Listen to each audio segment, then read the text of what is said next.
Hey there. Tonight we begin with something a little different. The quiet heroism of ordinary people living through extraordinary times. We're diving into what life was really like for civilians in London during World War II. Forget the dramatic Hollywood versions with their soaring orchestras and perfectly timed speeches. The truth was messier, stranger, and somehow more remarkable than any movie could capture.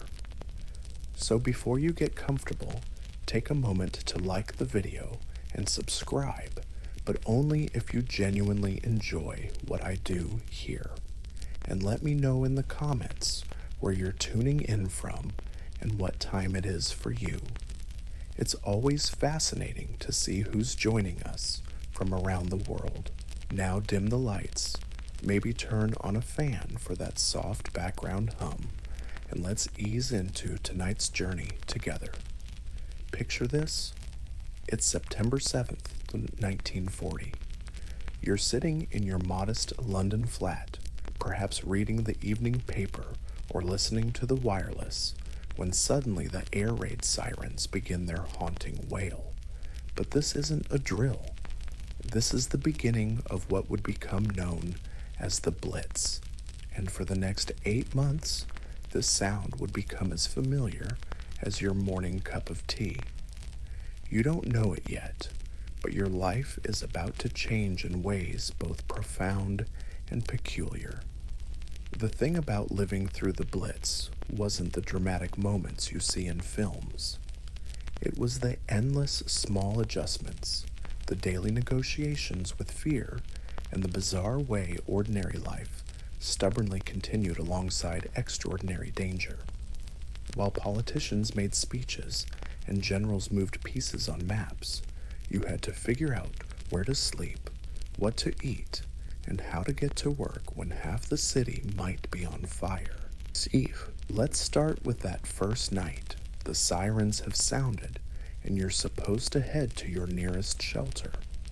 But here's what the history books don't tell you about those early days of the Blitz. Nobody really knew what they were doing. The government had plans, yes, but plans written by people who had never experienced anything like this before. The reality was chaos, confusion, and a strange kind of improvised community that would define London's wartime experience. Your local shelter might be the underground station, if you're lucky enough to live near one, or it could be the church crypt, the school basement, or that reinforced room your landlord hastily constructed in the cellar. The first thing you notice isn't the bombs, it's the smell. Hundreds of people packed into spaces meant for dozens, with limited ventilation and even more limited sanitation. The second thing you notice is the sound, not the explosions, though those come later, but the human sounds. Crying babies, nervous chatter, someone's grandfather snoring impossibly loudly despite the circumstances. And then there are the unwritten rules that develop almost immediately. Which corner belongs to which family? Who gets to claim space near the single electric light? How long you can reasonably occupy the communal bucket that serves as a toilet before someone starts clearing their throats meaningfully. These weren't things anyone planned for, but they became as important as any government directive. The bombing itself, when it comes, is both exactly what you expected and nothing like what you imagined. The sound arrives first, that distinctive drone of aircraft engines that every Londoner would soon learn to identify by type and number. Then the whistle of falling bombs, though contrary to popular belief, if you can hear the whistle, that particular bomb isn't meant for you. The ones with your name on them arrive in sudden, shocking silence. But here's what's strange about living under bombardment. After the first few nights, your mind starts to play tricks on you. You develop what people called bomb sense, an almost supernatural ability to judge whether the aircraft overhead posed a threat to your particular street. You'd lie in your narrow shelter bunk, listening to engines pass overhead, and somehow know with startling accuracy whether to brace for impact or roll over and try to sleep. Sleep, by the way, becomes a completely different experience during the Blitz. Not just because of the noise, though the sound of anti-aircraft guns firing from Hyde Park could rattle windows 3 miles away. It's because sleep becomes communal. Families who barely spoke to their neighbors before the war now knew intimate details about each other's sleeping habits. Mrs. Henderson from Flat 2B talks in her sleep, mostly about her late husband's gambling debts. Young Tommy from downstairs grinds his teeth so loudly it sounds like a coffee mill. The elderly gentleman from the top floor, whose name nobody quite caught, snores with such precision you could set your watch by it. And then there are the children. London's children during the Blitz developed a relationship with danger that would have horrified their grandparents and probably should have horrified their parents. But children are remarkably adaptable creatures, and they turned the war into a kind of elaborate game. They collected shrapnel like other children collected stamps. They could identify aircraft by sound alone and would argue passionately about whether that was a Heinkel or a Dornier passing overhead. Some children, particularly those whose parents couldn't afford to send them to the countryside, became connoisseurs of shelter life. Connoisseurs, they knew which underground stations had the best acoustics for singing, which church crypts stayed warmest, and which public shelters had the most interesting adults who might share stories or sweets. They developed a kind of wartime sophistication that was both touching and slightly unsettling. School, naturally, became a rather flexible concept. How do you maintain a normal education schedule when the school might be hit by an incendiary bomb on Tuesday and turned into a temporary morgue by Thursday? Teachers, those remarkable individuals who somehow kept showing up despite everything, developed creative solutions. Lessons were held in shelter corridors. Mathematics was taught using bomb damage calculations. Geography became intensely practical as children learned to navigate a city where familiar landmarks disappeared overnight. And speaking of landmarks disappearing, let's talk about navigation in wartime London. If you think getting lost in a modern city is frustrating, imagine trying to find your way when street signs have been removed to confuse potential invaders, when buildings you've known your entire life are suddenly absent, and when smoke from fires can make midday look like twilight. Londoners developed their own internal compass system. You learned to navigate by what was still standing rather than what had been there yesterday. The old church spire that survived while everything around it crumbled became more valuable than any street sign. The peculiar way sunlight fell through a newly created gap between buildings became a landmark. People gave directions like, turn left where the Woolworths used to be, then straight on until you reach the crater that's shaped like a teacup.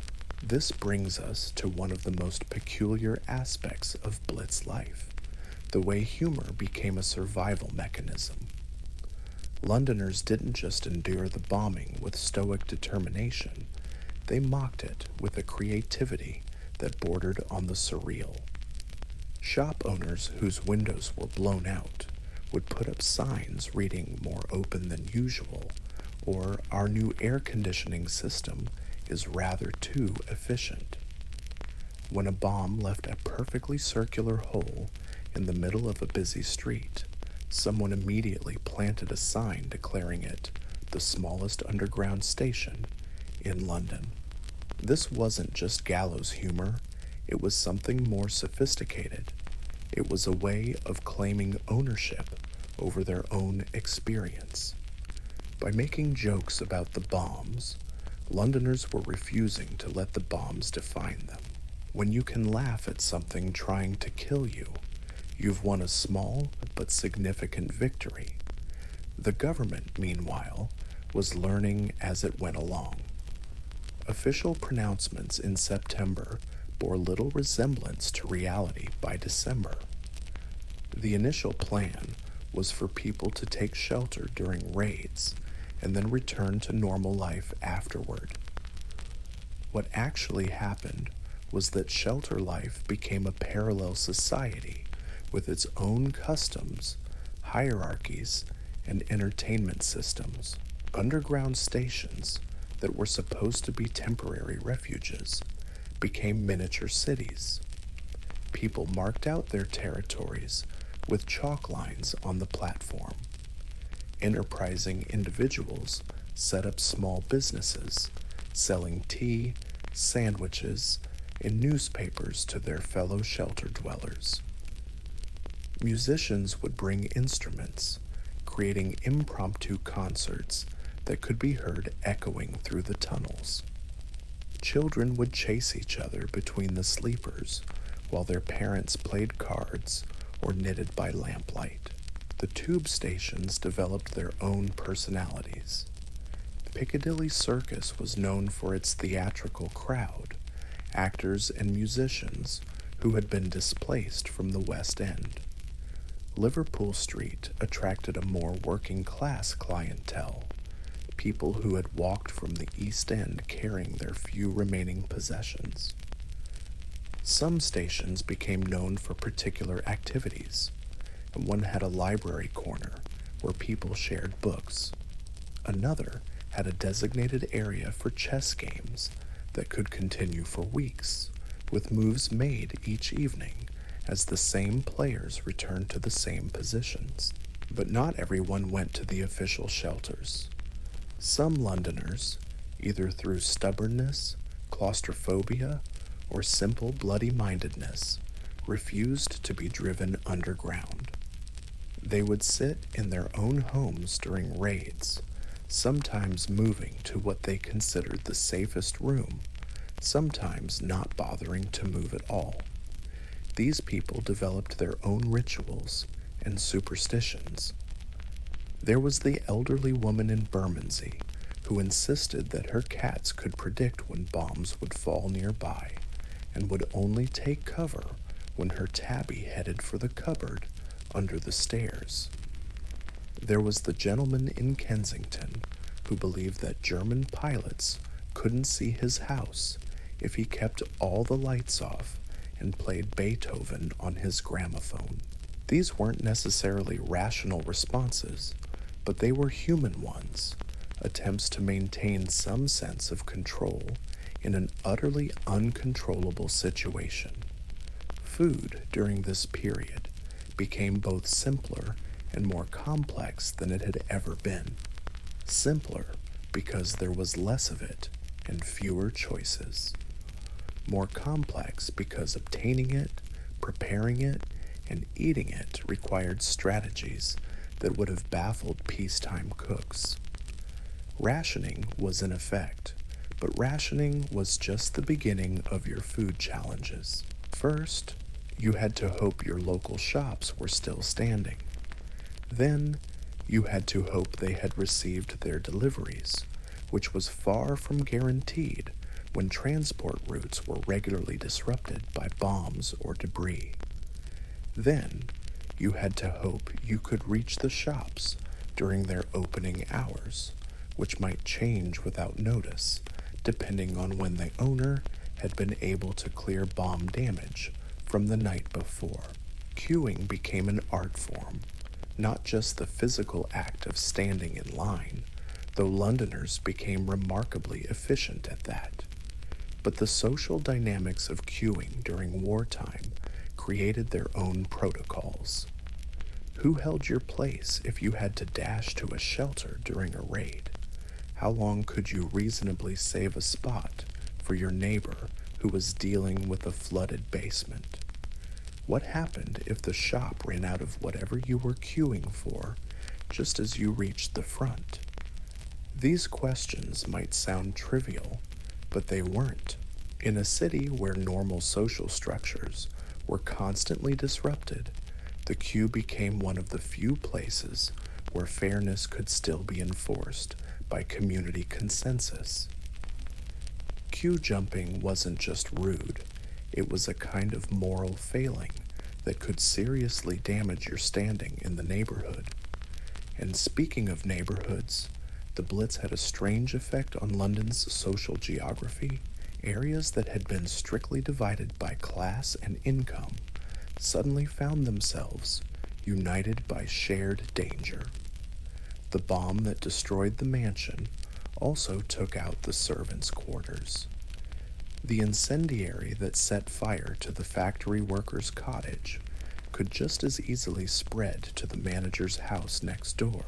This created temporary communities that would have been unthinkable before the war.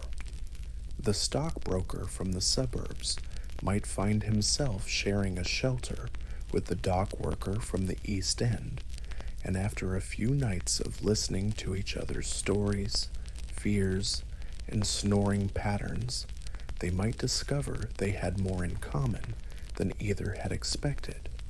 But these wartime friendships came with their own complications.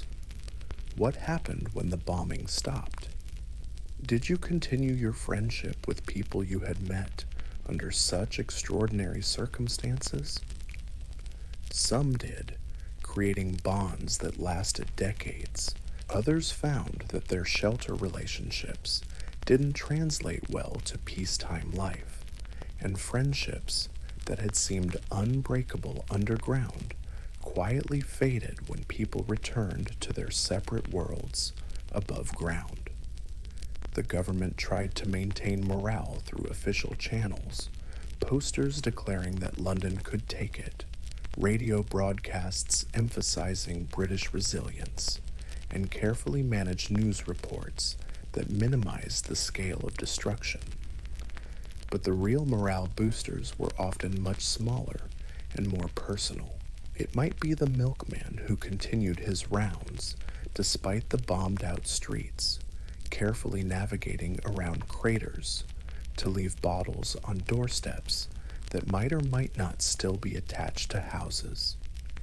It might be the postman who somehow managed to deliver letters to addresses that no longer technically existed, tracking down recipients through a network of neighbors and temporary accommodations.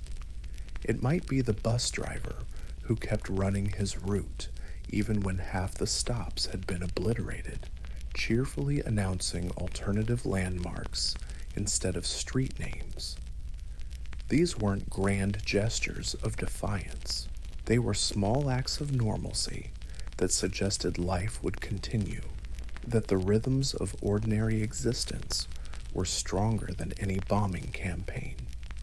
When you could still get your milk delivered and your mail forwarded, it felt like civilization was holding together, even if it was held together with string and stubborn determination. The children, meanwhile, had developed their own underground economy. In the shelters, they would trade shrapnel fragments like currency with pieces from different types of bombs commanding different values. A jagged bit of metal from a high explosive bomb might be worth 3 pieces from an incendiary. The really prized possessions were fragments with clear markings or unusual shapes, pieces that told a story about their violent birth. These children also became inadvertent historians, developing an encyclopedic knowledge of destruction that their parents found both impressive and disturbing. They could tell you which type of bomb made which kind of crater, how to distinguish between damage from high explosives versus incendiaries, and which buildings were most likely to survive a direct hit. It was practical knowledge born of necessity, but it gave these young Londoners a relationship with violence that peacetime children couldn't imagine. The adults, for their part, were learning their own harsh lessons about adaptation. Take something as simple as getting dressed in the morning. Before the war, you might have chosen your clothes based on the weather or your social plans for the day. During the Blitz, your wardrobe choices became tactical decisions. You learned to sleep in clothes you could run in, to keep your shoes by the bed, to carry your identification papers and a bit of money at all times. Women discovered that elaborate hairstyles were impractical when you might need to pull on a gas mask at a moment's notice. Men found that their best suits were useless if they couldn't move quickly in them. Fashion became functional in ways that would have horrified pre-war sensibilities. The well-dressed Londoner was now someone who could look presentable while carrying a gas mask, a torch, and a small bag of emergency supplies without appearing to be fleeing a disaster, even though that's essentially what everyone was doing every day. And then there was the question of what to do during the daylight hours, when the bombing usually stopped, but the city remained a maze of blocked streets, damaged buildings, and emergency repairs. Going to work became an adventure in logistics. Your usual route to the office might now involve a detour around 3 bomb sites, a temporary bridge over a crater, and a careful navigation past buildings that were still standing but looked like they might change their minds at any moment. Office buildings that had survived developed their own wartime protocols. Some companies moved their operations to the basement, creating strange subterranean workplaces lit by electric bulbs and heated by paraffin stoves. Others simply accepted that their workforce might be reduced on any given day by people who couldn't make it through the obstacles between home and office. The telephone system, remarkably, kept working through most of the Blitz, though with some peculiar side effects. Conversations became more precious when you couldn't be sure the lines would be working tomorrow. People developed a habit of beginning phone calls with location checks, making sure the person on the other end was still where they were supposed to be. "Hello, Margaret, you're still in Hampstead then?" became a standard greeting. Shopping, as we've mentioned, was its own form of adventure, but it went beyond just finding food. The things you took for granted in peacetime, soap, candles, matches, paper, became treasures to be hoarded and shared carefully. A bar of soap might be divided among several families. Candles were saved for genuine emergencies, not casual use. Writing paper became so precious that people would write letters in increasingly tiny handwriting, cramming as many words as possible onto each sheet. The black market, naturally, flourished in this environment of scarcity. But the London black market during the Blitz wasn't the dramatic underworld of criminal enterprises you might imagine. It was often just neighbors helping neighbors, with a small profit margin added for the risk and effort involved. The woman who somehow always had extra eggs might trade them for cigarettes. The man who worked at the docks might exchange damaged but usable goods for home-cooked meals. These transactions were technically illegal, but they were also essential to survival, and they created their own moral codes. Profiteering from genuine hardship was condemned, but helping your community survive while making a modest living was generally accepted.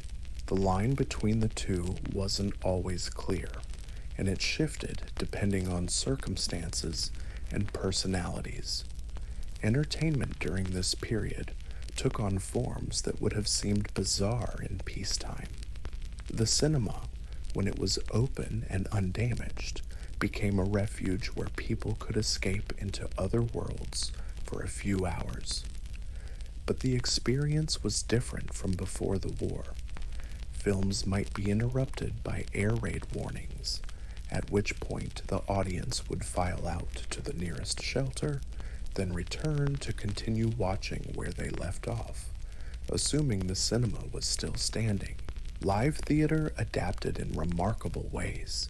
Some venues moved their performances to underground spaces. Others developed a kind of guerrilla theater with shows that could be quickly packed up and moved if bombing started. Audiences learned to appreciate performances that might be cut short by circumstances beyond anyone's control, and actors developed skills in rapid evacuation while staying in character. Music became particularly important during the shelter hours. People would bring instruments, from harmonicas to violins, and impromptu concerts would spring up in the most unlikely venues. The acoustics in underground stations turned out to be surprisingly good for singing, and many shelters developed their own repertoires of songs that everyone knew. Some were patriotic, some were nostalgic, and some were newly written songs about their current experiences, often with lyrics that were far more honest about fear and exhaustion than any official propaganda. The BBC, meanwhile, was learning how to broadcast to a nation under siege. Radio programming had to be flexible enough to be interrupted by air raid warnings, informative enough to help people navigate a constantly changing city, and entertaining enough to maintain morale without being so cheerful as to seem disconnected from reality. Weather reports became military secrets, since they might help enemy bombers navigate. But Londoners developed their own weather wisdom, learning to read the sky not just for rain, but for visibility conditions that might affect bombing accuracy. A thick fog that would have been merely annoying in peacetime became a blessing that might mean a quiet night. The relationship with pets during this period was complicated and heartbreaking. Many animals were evacuated, or, in cases where evacuation wasn't possible, sadly put down before the bombing began. But the pets that remained became important sources of comfort and normalcy. Dogs and cats that learned to recognize the sound of approaching aircraft and would head for shelter before their owners even heard the sirens became valuable early warning systems. Some pets adapted remarkably well to shelter life, becoming communal mascots that belonged to entire shelter communities rather than individual families.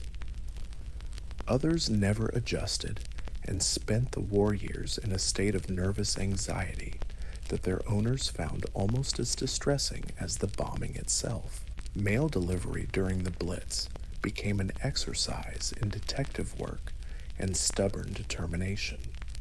Postmen would arrive at addresses that no longer existed and would then begin the process of tracking down the recipients through networks of neighbors, relatives, and local knowledge. Letters would be forwarded through chains of temporary addresses, sometimes taking weeks to reach their destinations, but almost always getting through eventually. The contents of letters changed too. People learned to write, assuming their correspondence might be delayed, interrupted, or lost entirely. Letters became more immediate and emotional, less concerned with small talk and more focused on essential information and genuine feelings. The possibility that any letter might be the last one you sent or received made every piece of correspondence more precious. Religious services adapted to the new reality in ways that would have seemed shocking before the war. Churches held services in their crypts when the main buildings were damaged. Some denominations that had barely spoken to each other before the war found themselves sharing shelter spaces and gradually sharing services as well. Theological differences seemed less important when you were all sitting in the same basement, listening to the same bombs falling overhead. The rhythm of daily life became governed by the bombing schedule, which, despite being part of a military campaign, developed its own peculiar regularity. The Germans tended to bomb at night, which meant that Londoners learned to live two different lives: a daytime life of work, shopping, and repair, and a nighttime life of shelters, community, and shared endurance. This split existence created its own psychological challenges. Some people found they could only sleep in shelters, even on nights when no bombing occurred. Others discovered they had developed a kind of social anxiety about being alone in their own homes after months of communal living.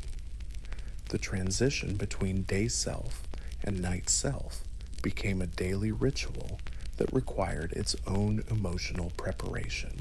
And through it all, the city itself was being transformed in ways that went far beyond the obvious destruction. London was learning to live with impermanence, with the knowledge that any building, any street, any landmark might be gone tomorrow. This created a strange kind of freedom alongside the fear. If nothing was permanent, then perhaps change was possible in ways that had seemed impossible before the war. The class distinctions that had seemed so solid and important in peacetime became more fluid when everyone was sharing the same shelters, eating the same rationed food, and facing the same dangers. The accent that marked you as upper class didn't stop bombs from falling on your house. The education that had opened doors in peacetime didn't help you navigate a city where all the familiar doors had been blown off their hinges. This created opportunities that would have been unthinkable before September 1940. The bank clerk might find himself working alongside the Earl's son, both of them helping to clear rubble from a bombed school. The factory girl might discover she had more practical knowledge about structural damage than the architect who lived in the posh end of her street.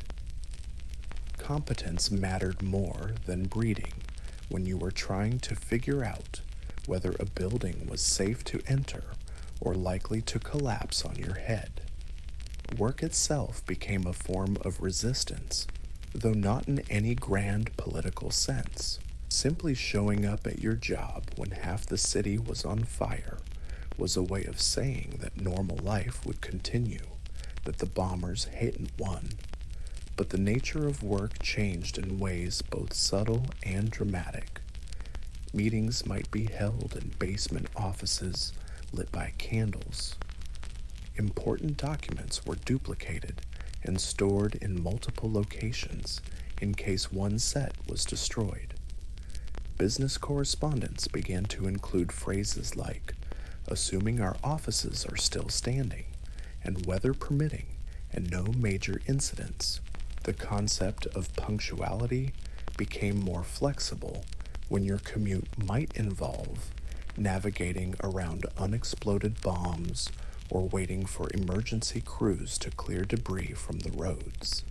Employers learned to accept that their workforce might arrive in shifts throughout the morning, depending on which routes were passable and which weren't. Some companies instituted a kind of buddy system where employees would check on each other's neighborhoods and report who was likely to make it to work and who was dealing with more immediate problems.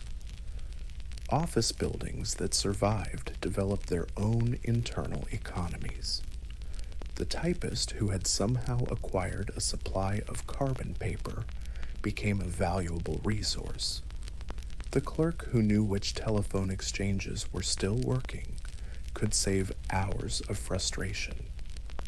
The receptionist who had managed to maintain contacts with suppliers of tea and biscuits became essential to office morale in ways that had nothing to do with her official job description.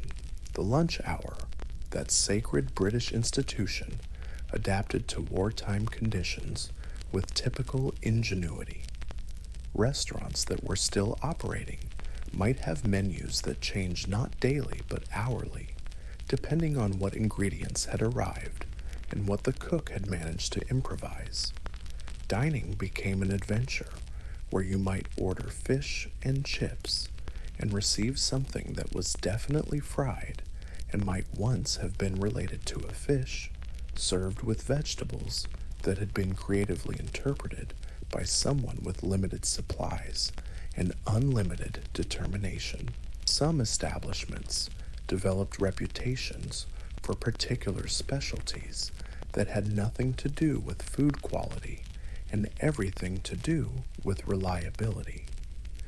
There was the cafe near St. Paul's that somehow always had hot tea, even when the water mains were disrupted. There was the pub in Whitechapel that had rigged up its own generator and could provide light and warmth when the electricity was out. These places became more than just businesses. They were community anchors, proof that civilization persisted even when everything else seemed to be falling apart. The question of what to wear to work became complicated by practical considerations that fashion magazines had never addressed. How do you dress professionally when you might need to crawl through rubble to reach your office? What constitutes appropriate business attire when you're carrying a gas mask, a torch, and emergency supplies? Women discovered that high heels were not just impractical, but potentially dangerous when navigating streets full of debris. Men found that their best suits were useless if they couldn't move quickly in them when the sirens sounded. A new kind of fashion emerged, one that prioritized functionality while trying to maintain some semblance of respectability. Clothes that could be layered for warmth, cleaned easily, and didn't show dirt became more valuable than anything that looked elegant but required special care. The well-dressed Londoner was now someone who could look presentable while being prepared for any emergency, a combination that required more creativity than any pre-war style guide had ever demanded. Personal hygiene became another daily challenge that required military-level planning. Hot water was unpredictable, soap was rationed, and privacy was a luxury that many people had to abandon entirely. Public baths became social centers where people not only cleaned themselves, but exchanged information about which areas of the city were passable, which shops had received deliveries, and which neighbors needed help. The ritual of the morning wash, once a private and routine activity, became a community affair in many shelters. People learned to be comfortable with levels of intimacy that would have been shocking in peacetime. Strangers would help each other with tasks that family members might have been embarrassed to assist with before the war. The elderly gentleman who couldn't reach his back, the young mother trying to keep her children clean with a cup of cold water and a cloth, the teenager who had never learned to shave properly because his father was away in the army. All of these became community responsibilities. Laundry presented its own set of challenges. How do you wash clothes when soap is scarce? Hot water is unpredictable, and you might not have access to your own home for days at a time. Communal washing facilities sprang up in shelters and community centers, creating new social dynamics around what had once been a purely domestic activity. People learned to recognize each other's clothing and would help fold and sort laundry that belonged to their shelter neighbors. The art of making do became elevated to a science. Women who had never considered themselves particularly creative discovered they could turn a damaged tablecloth into a serviceable dress, or transform a man's shirt that had been torn by shrapnel into a perfectly adequate blouse. Men learned to darn socks with thread pulled from other garments, and to polish shoes with whatever substances could be found that provided some shine and protection. Children, meanwhile, were developing their own parallel society with rules and customs that adults only dimly understood. They had their own currency of traded objects, their own territorial disputes over the best spots and shelters, and their own complex social hierarchies based on factors that had nothing to do with their parents' social standing. A child whose father could identify aircraft by sound alone might rank higher in playground society than one whose mother had been to university. School-age children created games that reflected their wartime experiences in ways that were both innocent and disturbing. They played rescue games where they would save each other from bombed buildings constructed from wooden blocks. They organized mock air raids where some children would be the bombers and others would be the civilians seeking shelter. They drew pictures of London that showed a city of gaps and craters alongside buildings that still stood proudly, creating art that was more documentary than imagination. The relationship between parents and children changed during this period in ways that would have lasting effects long after the war ended. Children who had proven they could be trusted with serious responsibilities during air raids gained a kind of adult status that was difficult to revoke when peacetime returned. Parents who had relied on their children's help during emergencies found it hard to go back to treating them as dependents who needed constant supervision. Some children became protective of their parents in ways that reversed the normal family dynamic. A 10-year-old who had successfully guided his family to safety during a particularly bad raid might thereafter feel responsible for his parents' well-being in ways that created psychological burdens no child should have carried. These role reversals created family tensions that persisted long after the immediate danger had passed. The elderly faced their own unique challenges during the Blitz. Many had lived through the previous war and had hoped never to experience anything like it again. But they also had resources that younger people lacked, memories of previous hardships that had been survived, practical skills that had been forgotten in peacetime prosperity, and a kind of philosophical acceptance that came from having already lived through times when the future seemed uncertain. Older Londoners became repositories of knowledge about how to manage when normal systems broke down. They remembered how to preserve food without refrigeration, how to stay warm without central heating, and how to entertain themselves without electric lights. Grandmothers who had seemed frail and dependent suddenly revealed themselves to be fountains of practical wisdom about survival, but they also faced physical challenges that younger people could more easily overcome. Climbing down into underground stations was difficult for people with arthritis or heart conditions. The hard surfaces of shelter floors were particularly uncomfortable for elderly bodies.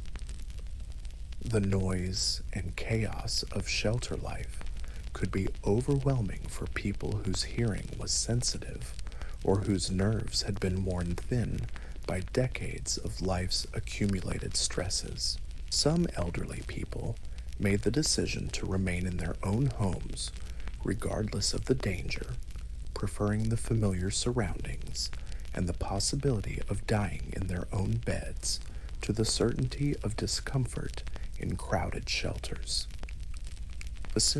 These decisions were often criticized by younger family members who saw them as stubborn or selfish, but they reflected a different calculation of what made life worth living when all the options involved significant risks. The medical system adapted to wartime conditions with a combination of official planning and improvised solutions that often worked better than anyone had expected. Hospitals that were bombed would transfer patients to facilities that were still standing, creating temporary medical communities where doctors and nurses who had never worked together before had to coordinate care for patients they had never seen before. First aid became a skill that ordinary citizens were expected to master, not just in theory, but in practice. People who had never imagined themselves capable of dealing with serious injuries found themselves stopping bleeding, treating shock, and making life or death decisions about who needed immediate attention and who could wait. The butcher who had spent his career cutting meat discovered that his knowledge of anatomy made him surprisingly effective at emergency medical care. The seamstress found that her skills with needle and thread translated well to stitching wounds. Mental health, though not yet understood in modern terms, became a community responsibility. People recognized that some of their neighbors were struggling with what we would now call trauma, though they might have described it as nerves or being shell-shocked. Communities developed informal support systems where people who were having difficulty coping were given extra attention and assistance, though always within the bounds of what was considered acceptable emotional expression in that era. The stiff upper lip, that famous British trait, was both a survival mechanism and a source of additional stress during the Blitz. People were expected to carry on without complaint, to find humor in dire situations, and to avoid burdening others with their fears or grief. This created a kind of emotional discipline that helped communities function under extreme stress.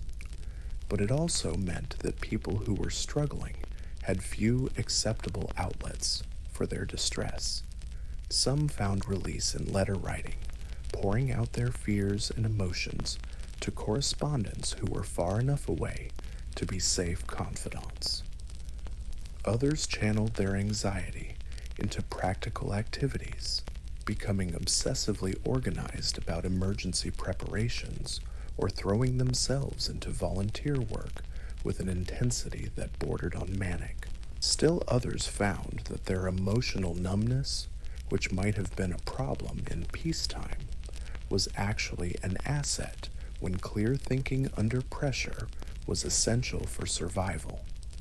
The black market, as we mentioned earlier, operated according to its own moral codes, but it also created a parallel economy that kept London functioning when the official systems broke down. The man who could somehow obtain fresh vegetables when the markets were disrupted wasn't just a businessman. He was performing an essential service that kept his community fed. The woman who had connections that allowed her to acquire bandages and medicines was contributing to the health and survival of her neighbors.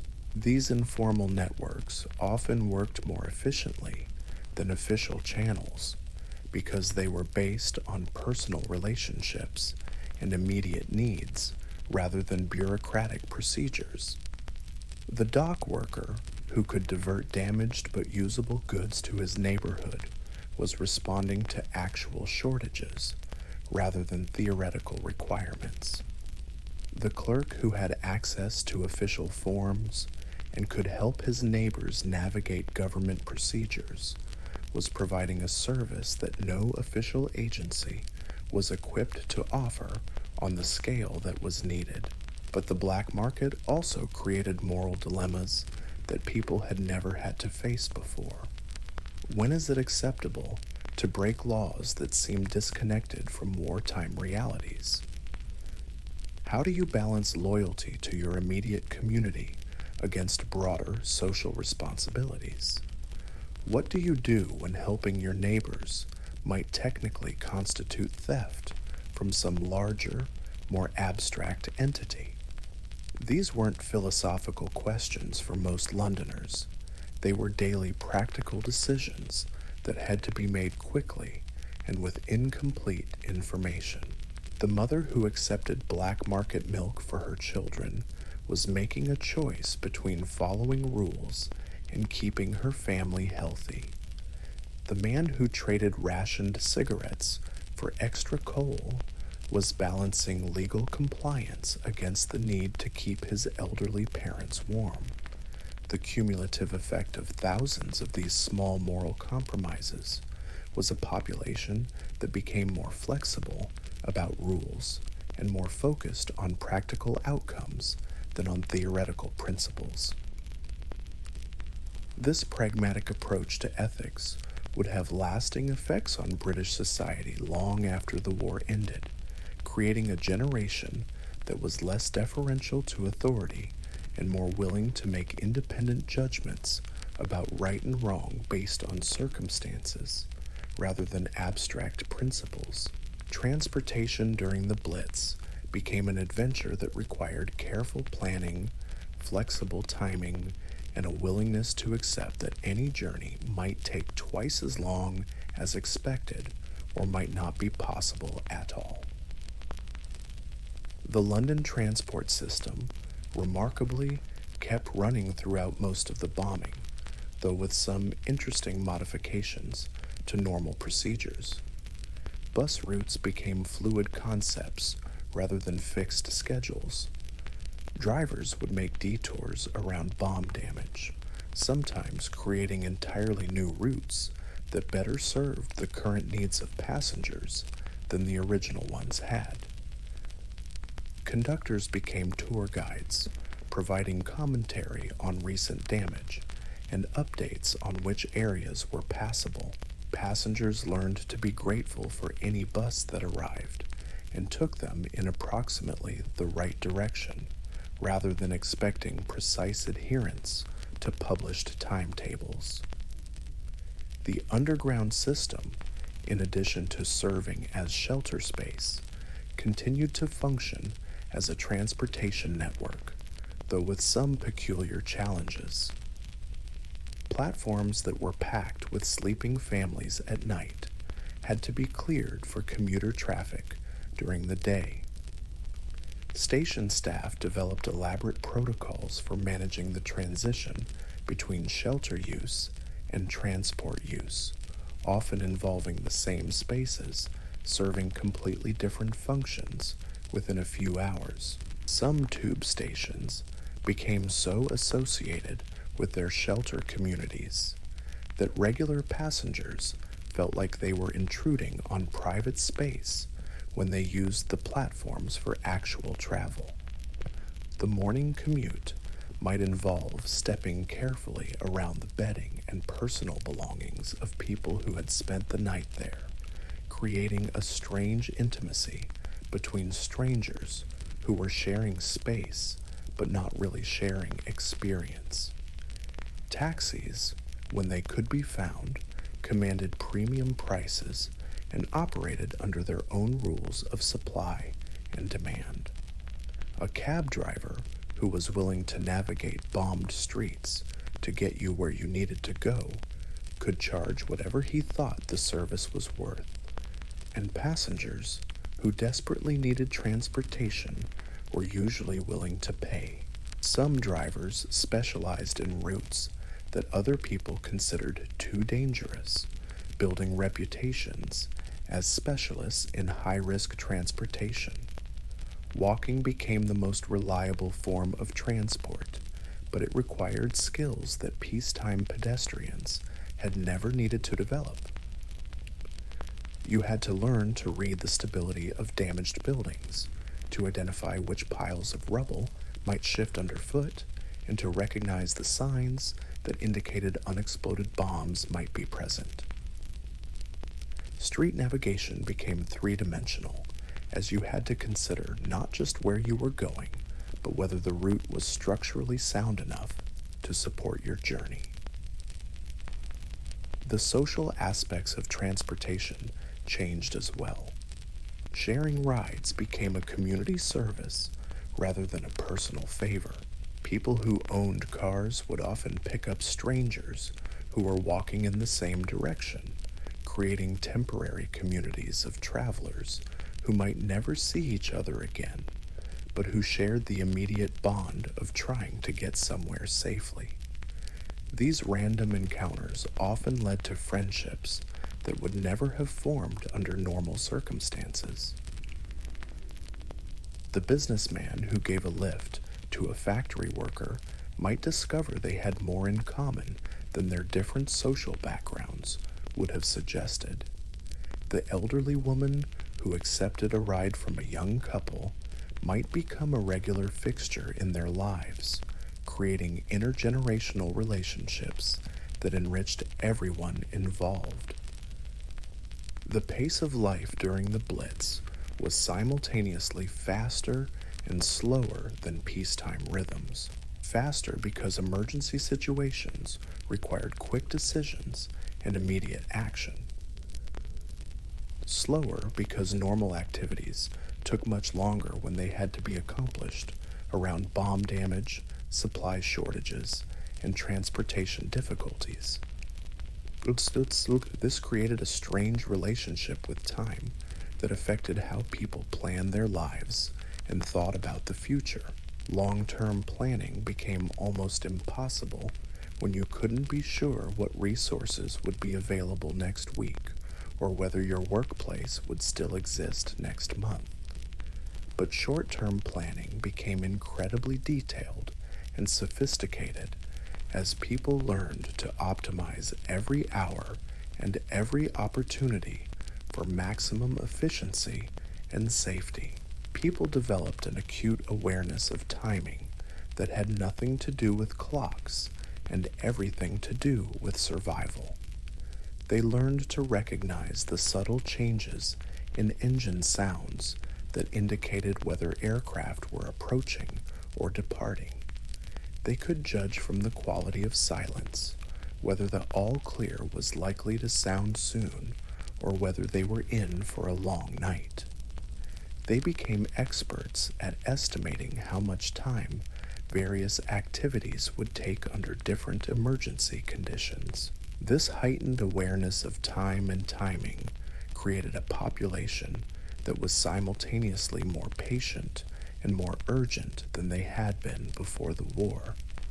Patient because they had learned that many things simply couldn't be hurried, and that frustration was a waste of energy that might be needed for more important purposes. Urgent because they had learned that opportunities might not come again, and that decisive action was often more important than perfect planning. The Blitz was creating a new kind of Londoner, one who was more adaptable, more community-minded, and more aware of both human fragility and human resilience than peacetime life had ever required. These changes were happening gradually, day by day and night by night, as ordinary people discovered they were capable of extraordinary things when circumstances demanded it. But the most remarkable thing about this transformation was how normal it felt to the people living through it. They weren't thinking of themselves as heroes or as participants in a great historical drama. They were just trying to get through each day and each night to take care of their families and their neighbors and to maintain some semblance of the life they had known before the world changed around them. So, the true measure of their achievement wasn't in any single dramatic moment of courage or sacrifice, but in the accumulated weight of thousands of small decisions to keep going, to help each other, and to refuse to let fear and destruction define their existence. Night after night, as the sirens wailed and the bombs fell, they were writing a story of human endurance that would echo through generations. They were also learning that survival could be boring in ways that no one had anticipated. Between the dramatic moments that would later be remembered and retold, there were endless hours of tedium that tested patience in ways bombs never could. Sitting in a shelter for 8 hours while nothing happened was exhausting in a completely different way from sitting in a shelter while the world exploded overhead. The boredom created its own problems and its own solutions. People brought knitting, books, cards, anything to occupy their minds during the long stretches of waiting. But entertainment had to be portable, quiet enough not to disturb others, and resilient enough to survive being packed and unpacked night after night. A deck of cards that had been through 6 months of shelter life looked like it had survived its own small war. Children, naturally, were the most creative at inventing ways to pass the time. They developed elaborate games that could be played in small spaces with minimal equipment. They created continuing stories that would unfold over weeks, with each night's installment building on the previous evening's adventures. Some children became shelter celebrities, known throughout their underground community for their ability to tell stories, sing songs, or perform magic tricks with whatever random objects were available. Adults found their own ways to cope with the endless waiting. Conversation became an art form, with people learning to discuss everything and nothing in ways that kept minds occupied without venturing into topics that might increase anxiety. Weather, local gossip, memories of better times, plans for what they would do when the war ended. These became the currency of shelter social life.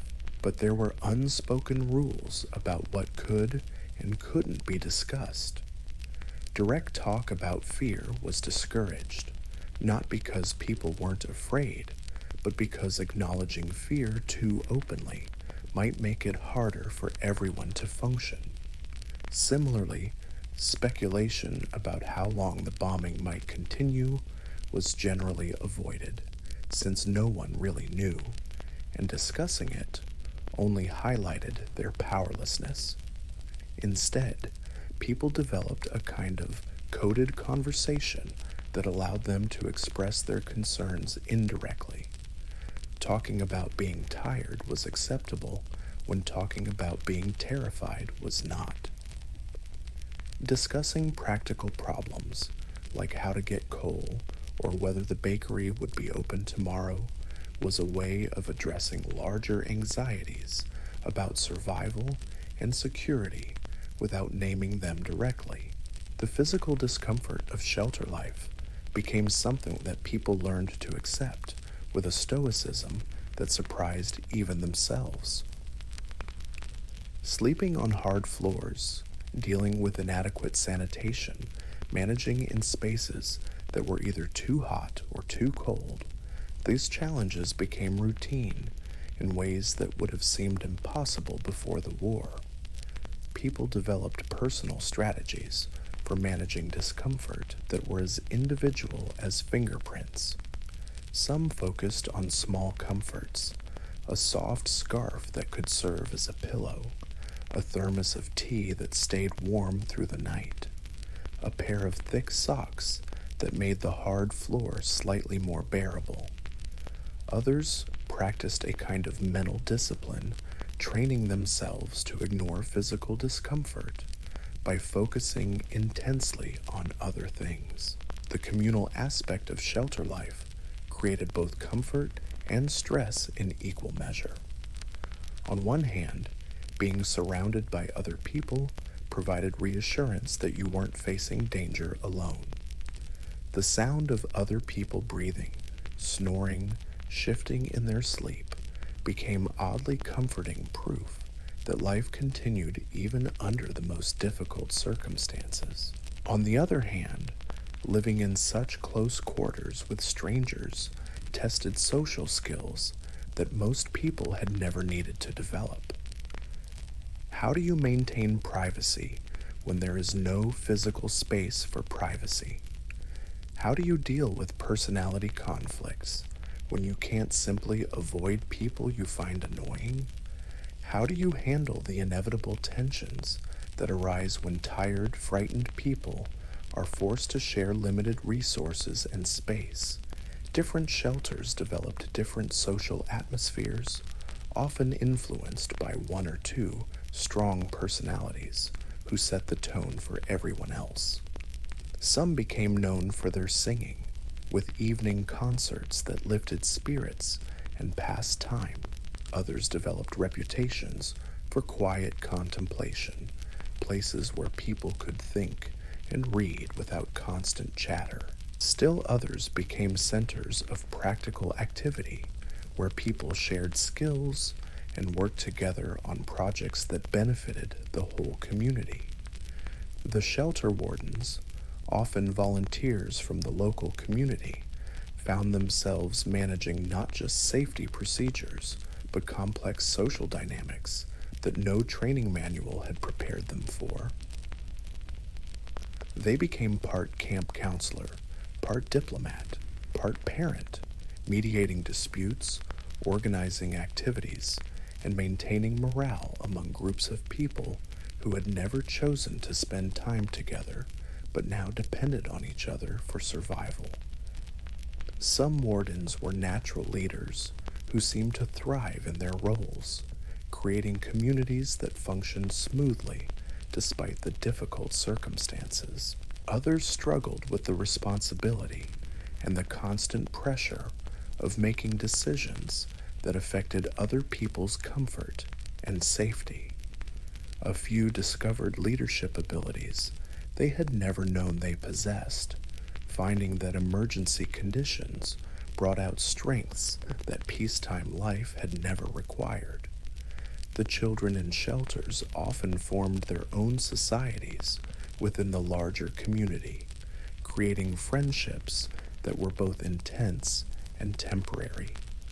School-aged children, who might never have met under normal circumstances, became close companions during the nightly gatherings, only to lose touch when families moved to different areas, or when the bombing patterns changed and people began using different shelters. These childhood friendships had a quality that was different from peacetime relationships. They were forged under stress and maintained under unusual circumstances, creating bonds that were both deeper and more fragile than normal friendships. Children learned to form attachments quickly, but also learned not to depend too heavily on relationships that might be disrupted at any moment by forces beyond anyone's control. The games children played in shelters reflected their attempts to process experiences that were far outside normal childhood experiences. They created elaborate scenarios involving rescue and survival, often assigning adult roles to themselves and demonstrating sophisticated understanding of the challenges their parents faced. But they also maintained the essential playfulness of childhood, finding joy and humor in situations that adults found only grim and frightening. Parents watching their children adapt to shelter life experienced a complex mixture of pride and concern. They were proud of their children's resilience and creativity, but worried about the long-term effects of exposing young minds to such stress and uncertainty. Some children seemed to thrive in the communal atmosphere, becoming more social and confident than they had been before the war. Others became withdrawn or anxious, struggling with fears that they couldn't articulate or understand. The question of discipline became complicated in shelter environments where normal family structures were disrupted and where children were often separated from their parents by the logistics of space and safety. Community standards of behavior had to be negotiated among families who might have very different ideas about what was acceptable, and children learned to navigate multiple sets of expectations depending on which adults were supervising them at any given moment. Education continued in informal ways that would have been impossible to organize officially. Adults with specialized knowledge found themselves teaching impromptu classes to whoever was interested. The accountant might explain mathematics to a group of children using examples drawn from rationing calculations. The former teacher might organize spelling competitions or geography lessons based on discussions of where the bombers might be coming from. These informal educational opportunities often crossed class and age boundaries in ways that formal schooling never had. A working-class adult with practical skills might find themselves teaching middle-class children things their parents had never learned. Elderly people became living libraries, sharing knowledge and stories that might otherwise have been lost. The disruption of normal educational routines had different effects on different children.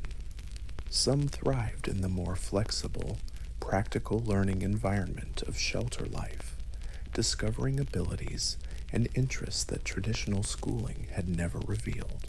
Others struggled without the structure and routine that formal education provided, finding it difficult to concentrate or maintain motivation when their lives felt so uncertain and chaotic.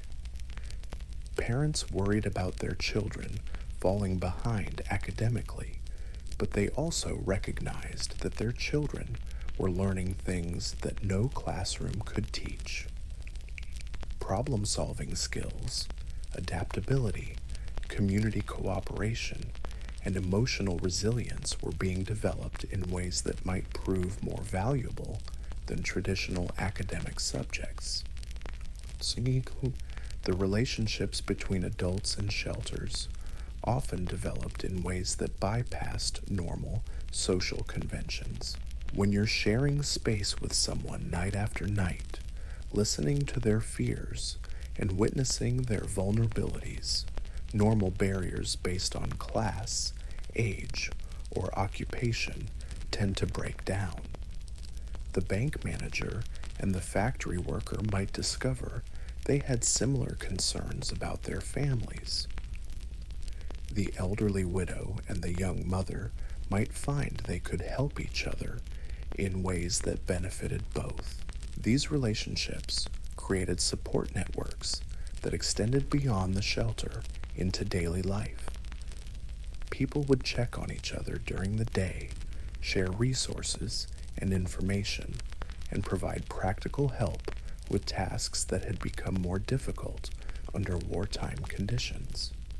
The community bonds formed in underground spaces often proved stronger and more lasting than relationships that had been built over years of casual peacetime interaction. But not all shelter relationships were positive. The stress and discomfort of the situation also brought out less admirable aspects of human nature. Petty jealousies, territorial disputes, and personality conflicts could make shelter life miserable for everyone involved. Some people proved to be hoarders who wouldn't share resources even when others were in genuine need. Others became complainers who made everyone else's experience more difficult with constant criticism and negativity. The confined space meant that these interpersonal problems couldn't be easily avoided or ignored. A single difficult person could disrupt the atmosphere for an entire shelter community, and dealing with such situations required diplomatic skills that most people had never needed to develop. Sometimes these conflicts were resolved through community pressure or warden intervention. Other times, they simply had to be endured as part of the cost of survival. The daily routine of preparing for shelter life became as ritualized as any religious practice. In the late afternoon, families would begin gathering the items they would need for the night. Blankets, food, water, entertainment, personal necessities, all had to be assembled and organized for easy transport. Children learned to pack their own shelter bags, taking responsibility for items that might mean the difference between a tolerable night and a miserable one. The walk to the shelter became a neighborhood procession, with families emerging from their homes carrying their nightly supplies and converging on their chosen refuge. These evening migrations created a sense of shared purpose and community solidarity that helped counteract the fear and uncertainty that everyone felt but rarely expressed directly. The arrival at the shelter involved its own set of rituals and negotiations. Regular shelter users often had established territories that were respected by newcomers, but the boundaries of these territories had to be constantly renegotiated as the composition of the shelter community changed. Families that had been using the same shelter for months might find themselves displaced by an influx of people whose usual shelter had been damaged or closed. The process of settling in for the night required careful choreography to maximize everyone's comfort within the constraints of limited space. Bedding had to be arranged to provide some privacy while not blocking access routes. Personal belongings had to be stored in ways that didn't intrude on other people's space, but remained accessible if needed quickly. Food and water had to be shared fairly, while ensuring that families retained control over their own supplies. The lighting in shelters created its own atmosphere and challenges. Electric lighting, when available, was often dim and unreliable. Candles provided warmer light, but posed fire hazards in crowded spaces. Oil lamps were safer, but produced smoke that could make breathing difficult in poorly ventilated areas. Many shelter communities developed elaborate systems for managing lighting that balanced safety, comfort, and resource conservation. The quality of light affected everything from the mood of the community to the types of activities that were possible. Reading required good light, but too much light made it difficult for people to sleep. Card games and knitting could be done in relatively dim light, but more complex activities required better illumination. The management of light became one of the many small but important decisions that had to be made collectively every night. Temperature control was another constant challenge in shelter environments.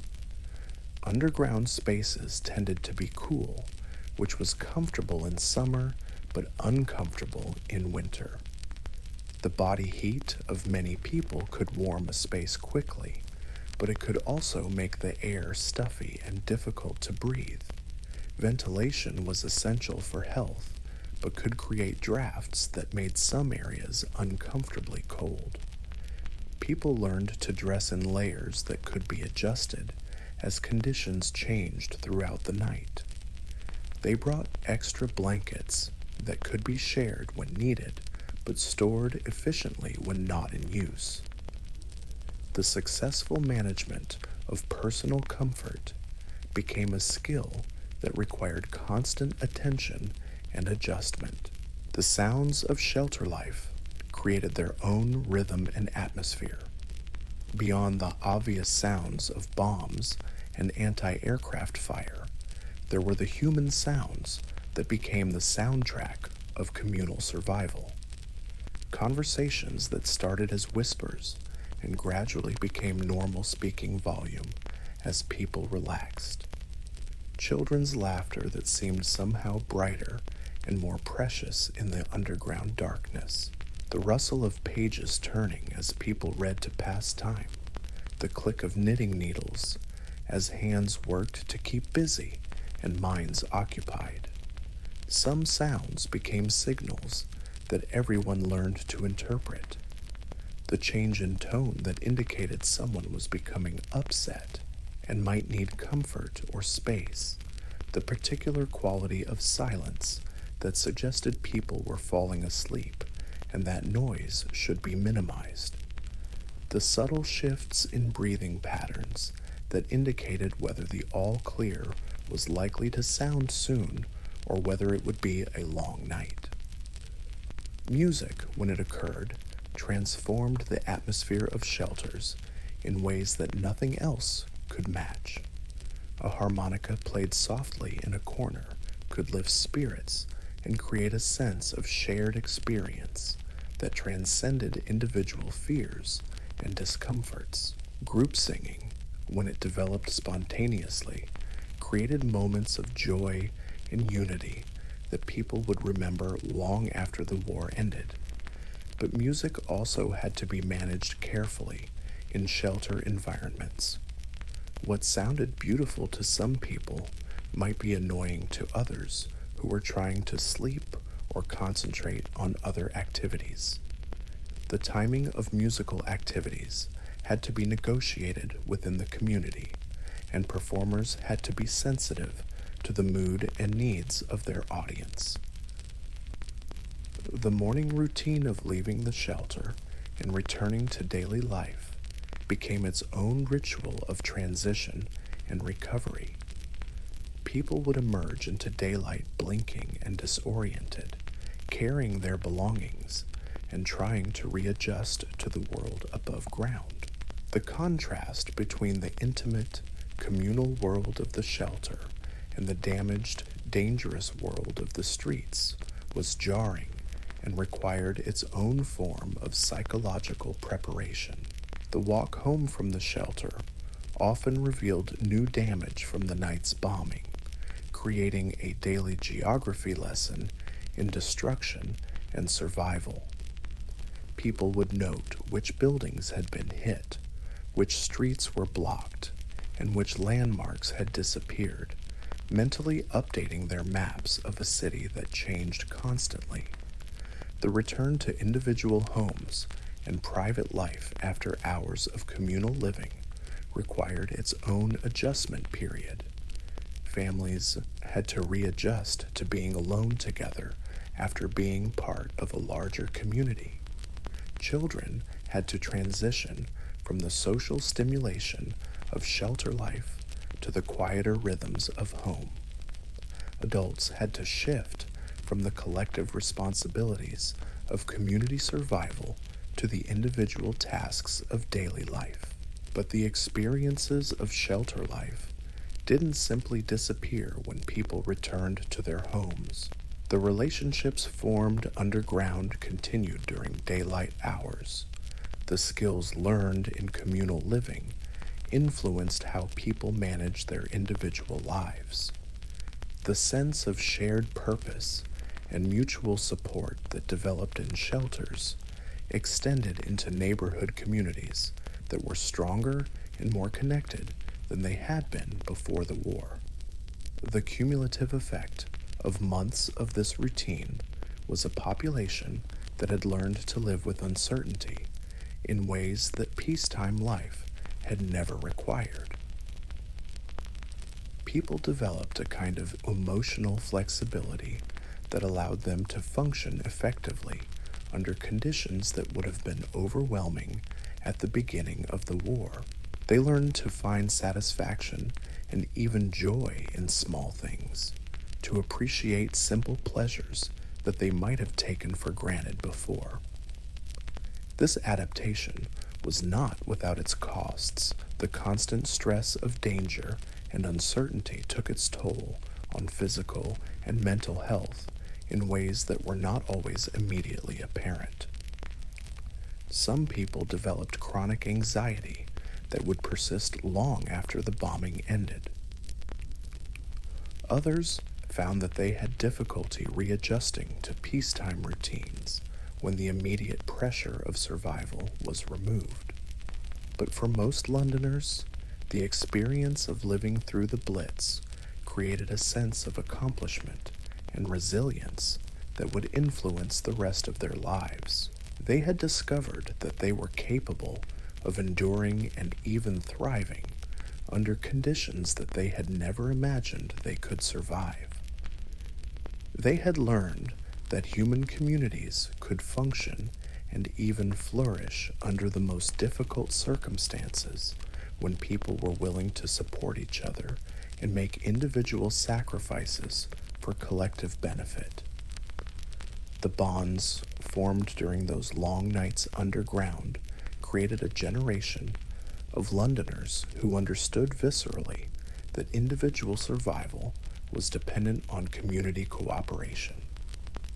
They had learned that the small acts of kindness and consideration that made shelter life bearable were not just nice gestures, but essential elements of survival itself. As winter approached and the bombing continued, these lessons would be tested in new ways. The challenges of staying warm, finding food, and maintaining health would become more difficult as resources became scarcer and the cumulative effects of months of stress and privation began to take their toll.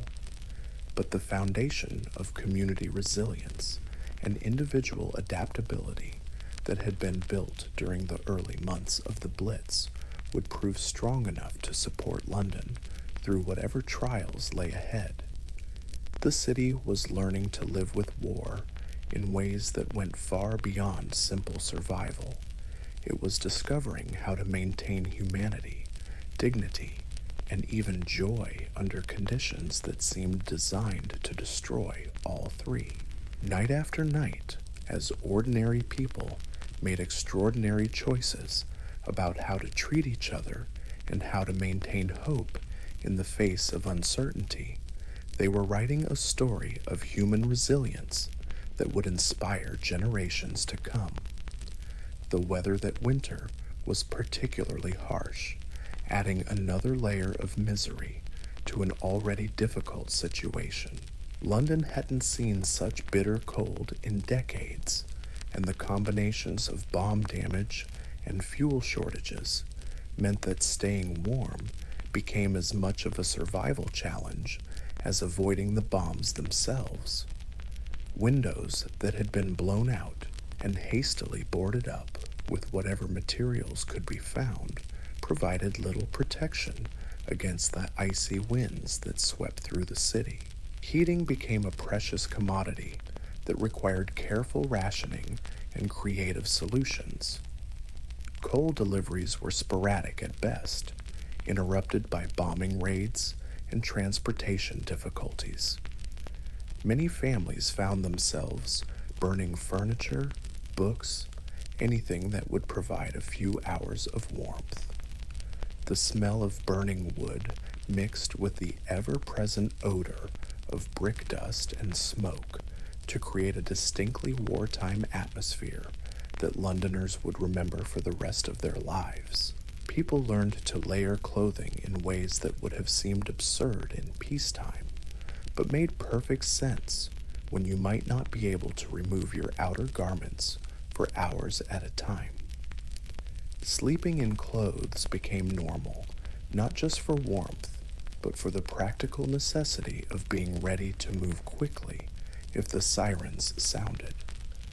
The luxury of changing into night clothes became a memory from a more civilized time. Children developed chilblains and other cold-related ailments that their parents had thought were relics of their own childhoods. But they also developed a remarkable tolerance for discomfort that impressed and worried the adults around them. A child who could sleep peacefully on a cold shelter floor while wearing every piece of clothing they owned represented both successful adaptation and a kind of loss of innocence that was difficult to calculate.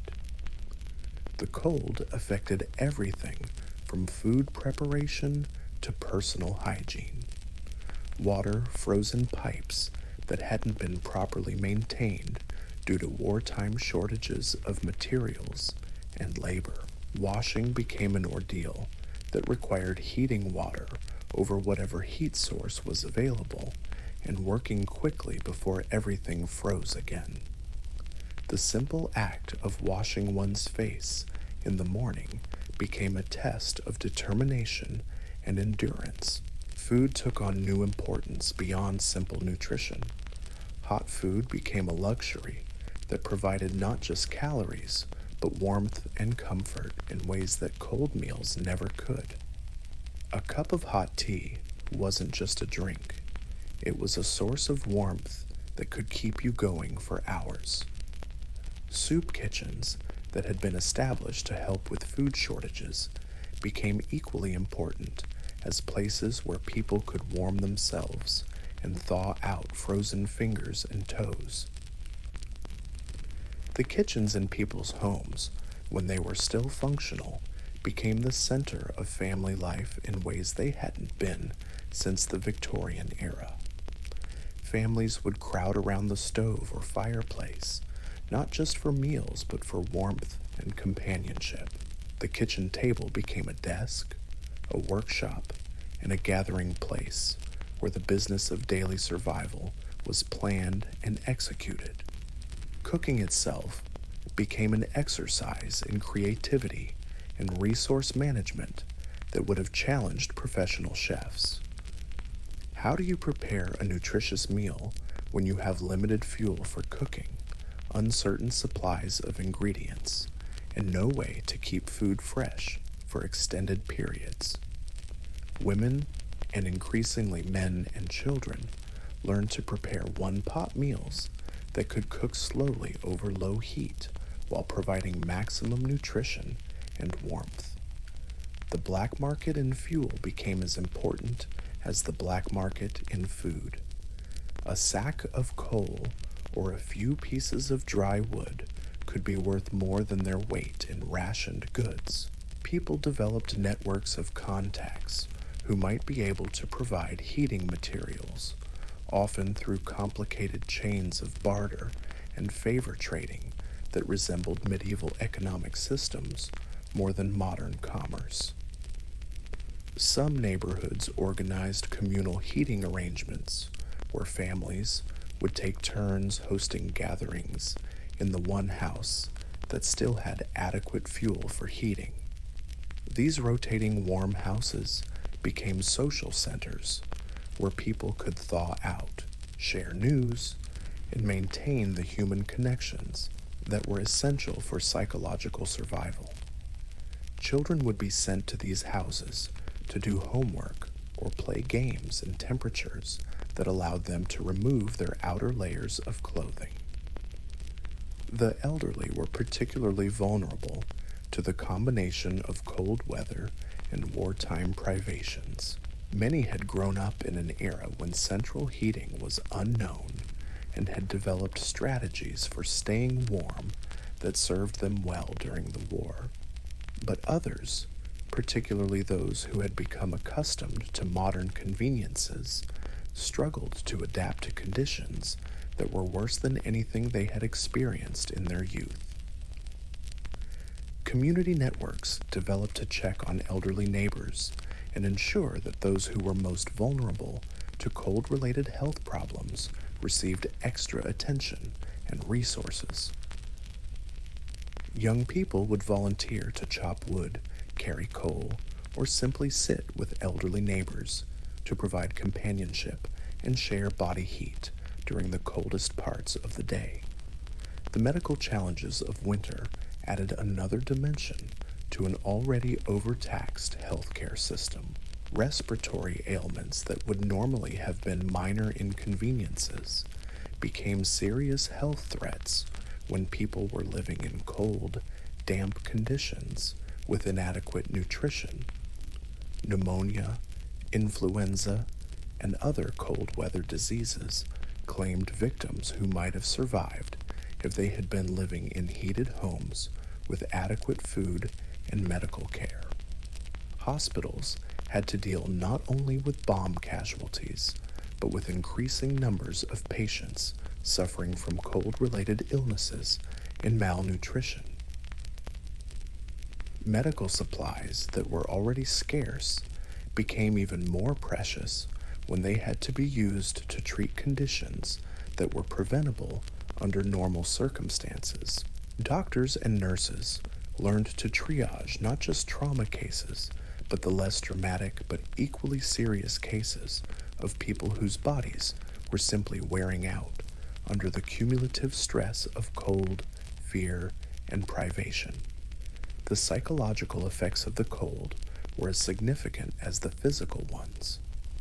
People who had been managing reasonably well with the stress of bombing found that the additional burden of constant cold pushed them closer to their breaking points.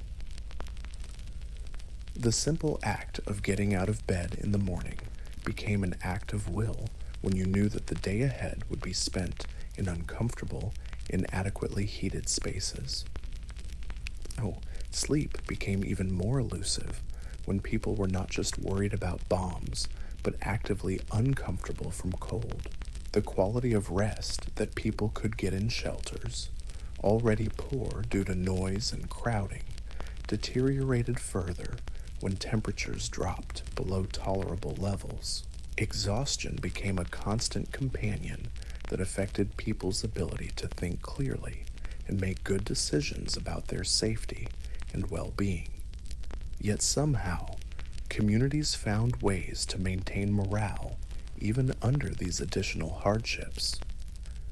Shelter communities organized activities specifically designed to generate body heat. Group exercises, dancing, and energetic games became popular not just for entertainment, but for their warming effects. People learned to appreciate small increases in temperature the way they might once have appreciated fine wine or beautiful music. The sharing of warmth became as important as the sharing of food or other resources. People would take turns sitting close to whatever heat source was available, creating informal rotation systems that ensured everyone got some relief from the cold. Blankets and warm clothing were shared and redistributed based on need rather than ownership, creating a kind of communal resource pool that benefited everyone. Children adapted to the cold with the same remarkable resilience they had shown in adapting to bombing. They invented games that required physical activity to stay warm. They learned to recognize the signs of dangerous cold in themselves and others, and became surprisingly effective at helping adults manage cold-related problems. Some children became expert at finding and gathering anything that could be burned for fuel, developing an almost supernatural ability to locate combustible materials in the rubble-strewn city. The cold also changed the social dynamics of shelter life in subtle but significant ways. People were more willing to crowd together for warmth, breaking down some of the personal space barriers that had been maintained even in crowded conditions. Physical intimacy that would have been inappropriate under normal circumstances became acceptable and even necessary for survival. Families that had never been particularly close found themselves literally huddling together for warmth, creating bonds of physical comfort that sometimes translated into emotional connections that lasted long after the war ended. Strangers learned to share body heat without embarrassment, recognizing that survival trumped social conventions about appropriate physical contact between people who barely knew each other. The morning routine of emerging from shelters became even more challenging when temperatures were below freezing. People would wake up stiff and numb, requiring time to restore circulation and mobility before they could pack up their belongings and make their way back to their daily lives. The transition from the relative warmth of crowded shelter spaces to the bitter cold of damaged buildings became a daily shock that required mental preparation and physical endurance. Work continued despite the cold, but productivity suffered as people struggled to perform tasks with numb fingers and distracted minds. Offices that had lost their windows to bomb damage became nearly uninhabitable, forcing businesses to relocate to basements or other spaces that offered some protection from the weather. The combination of inadequate lighting and insufficient heating made many workplaces feel more like medieval monasteries than modern business establishments. Factory work became particularly challenging when machinery that had been designed to operate in heated buildings was now exposed to freezing temperatures. Equipment that had never failed before began breaking down regularly, requiring repairs by workers whose manual dexterity was compromised by cold. Production schedules that had been adjusted to account for bombing raids now had to be further modified to account for weather-related delays and equipment failures. Transportation became even more unreliable when ice and snow were added to the existing challenges of bomb damage and fuel shortages. Buses that had been running on improvised routes now had to contend with icy roads and mechanical problems related to cold weather. The underground system, while offering some protection from the weather, became even more crowded as people sought refuge from the bitter cold above ground. Walking, already the most reliable form of transportation, became treacherous when sidewalks were icy and streets were filled with debris that was now frozen solid. People learned to navigate the city at a much slower pace, allowing extra time for journeys that had already been lengthened by bomb damage. The simple act of getting from one place to another became a careful calculation of energy expenditure, available time, and acceptable risk. Despite all these additional hardships, or perhaps because of them, the sense of community solidarity that had developed during the early months of the Blitz actually grew stronger during the winter. People who were sharing not just danger, but genuine physical discomfort developed bonds that went beyond mere neighborliness. The person who shared their last piece of coal with a neighbor wasn't just being kind, they were making a significant sacrifice that demonstrated real commitment to community welfare. Acts of kindness that would have been barely noticed in peacetime became profound gestures that could make the difference between despair and hope. A hot cup of tea offered to someone who was shivering uncontrollably wasn't just hospitality, it was potentially life-saving warmth. A dry pair of socks given to someone whose feet were wet and cold could prevent serious medical problems that the community couldn't afford to treat. The cold also created new opportunities for people to discover skills and resources they hadn't known they possessed. The bank clerk, who had never done manual labor, found that he could split wood effectively and took pride in his ability to contribute to the community's fuel supply. The elderly woman, who had been considered frail, discovered that her knowledge of traditional methods for staying warm made her a valuable advisor to younger people who had never lived without modern heating. Children became particularly resourceful at finding ways to generate and conserve heat. They learned to recognize which buildings retained warmth longest after being heated, which materials made the best insulation, and which activities were most effective at raising body temperature. Some children became expert at building small fires from scraps of wood and paper, providing warmth for entire shelter communities. The ingenuity that people developed in dealing with cold weather often extended to other areas of wartime survival. Someone who learned to improvise heating solutions might also become skilled at improvising cooking methods, or repairs to damaged buildings, or solutions to transportation problems. The problem-solving skills that were developed out of necessity during the cold winter months proved valuable in dealing with all the other challenges that wartime life presented. Food preparation adapted to cold conditions in ways that created new traditions and preferences that would persist long after the war ended. One-pot meals that could cook slowly while providing maximum warmth became family favorites. Hot drinks made from whatever ingredients were available became elaborate rituals that provided comfort and warmth beyond their nutritional value. The art of making something warm and satisfying from very limited ingredients became a skill that was passed down through families like a treasured recipe. The social rituals around food also adapted to cold conditions.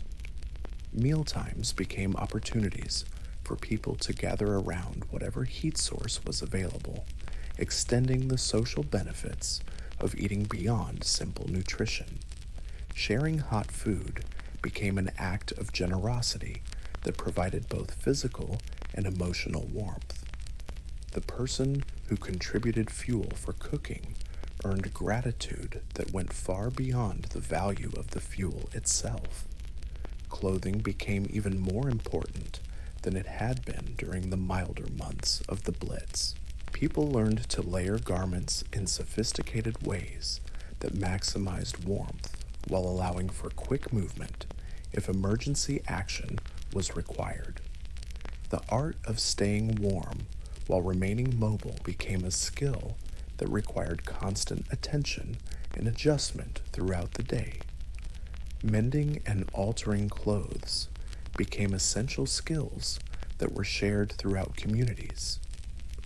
Someone who could patch a hole in a coat or add extra insulation to a jacket became as valuable as someone who could repair a radio or fix a leaking roof.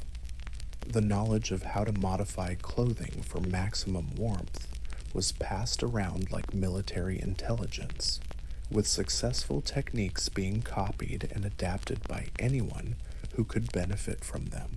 Personal hygiene routines adapted to cold conditions in ways that would have seemed impossible at the beginning of the war. People learned to wash efficiently with minimal amounts of heated water, to keep clean while wearing multiple layers of clothing, and to maintain some standards of cleanliness, even when normal washing facilities were unavailable or unusable due to freezing temperatures. The psychological impact of being clean and presentable remained important even under the most difficult conditions. People who managed to maintain some standards of personal grooming often found that it helped them maintain their sense of dignity and self-respect during a time when so many normal standards had been abandoned. The effort required to stay clean in cold, difficult conditions became a form of resistance against the dehumanizing effects of war. As the winter progressed and people adapted to the additional challenges that cold weather brought to their already difficult lives, something remarkable happened. The community networks that had been formed during the early months of the Blitz deepened and strengthened under the pressure of shared hardship. People who had been strangers before the war became extended family members who looked out for each other's welfare in ways that went far beyond simple neighborliness. The skills that people developed during that brutal winter, both practical skills for staying warm and surviving in difficult conditions, and social skills for maintaining community solidarity under extreme stress, would serve them well in the months and years of war that still lay ahead. They had learned that they could endure almost anything if they supported each other and refused to let circumstances destroy their humanity. But perhaps most importantly, they had learned that survival wasn't just about staying alive. It was about maintaining the qualities that made life worth living, even under conditions that seemed designed to destroy hope, dignity, and human connection. Night after night, as they huddled together for warmth in cold shelters and damaged buildings, they were proving that the human spirit could not only survive, but actually grow stronger under the most challenging circumstances imaginable. The cold winter of 1940-41 was testing London in ways that went beyond anything the bombers had achieved. But London was passing that test, one shared blanket, one cup of hot tea, one act of kindness at a time.